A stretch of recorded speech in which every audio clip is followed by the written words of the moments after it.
This is Dr. T, and today I want to talk about relationships and sickle cell disease. This is a special series for sickle cell warriors in relationships or sickle cell warriors who want to get into relationships.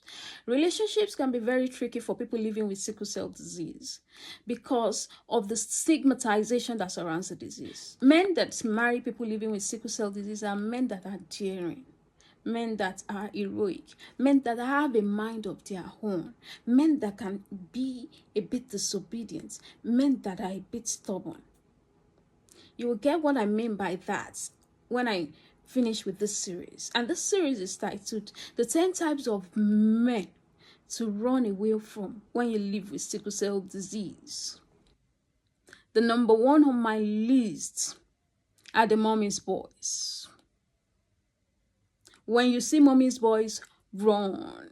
When you know he's a mommy's boy, run. See, 99.9% of mommy's boys will end up dumping you.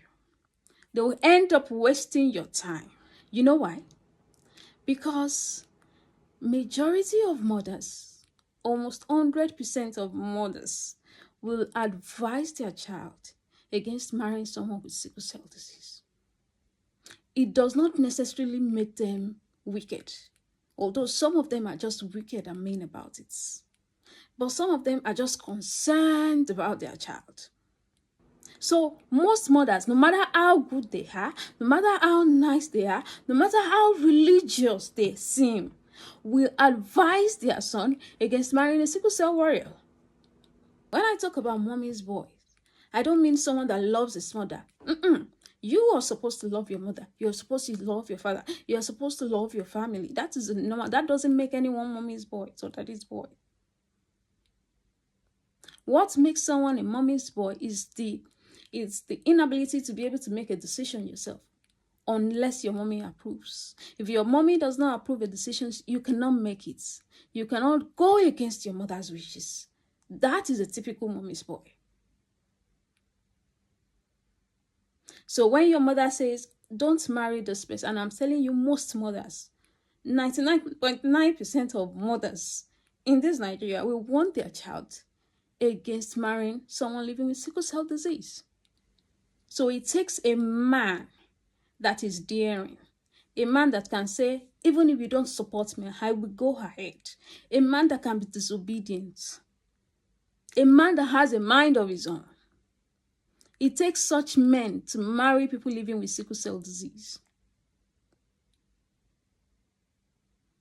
So if your man is somebody that does not say no, that never says no to his mother, then you are just wasting your time in that relationship. You will be left heartbroken. So anytime you notice that a man is a mommy's boy, please, if you're a sickle cell warrior, run. Stop wasting your time. Stop wasting your emotions. Stop wasting your feelings. Run. I once dated a mommy's boy, and I realized when we already got into the relationship, I realized he is a mommy's boy. I believe he is still a mommy's boy. When I realized, I told my sister, this is a mommy's boy. I told her the relationship is going nowhere, and it went nowhere. I was right. So when you see a mommy's boy, don't waste your time. Don't waste your emotions. Run. Just move. Take the baton and continue the race. Run. Mommy's boys will always listen to their mommy, and their mommy will always tell them, don't marry a sickle cell warrior. So where does that leave you?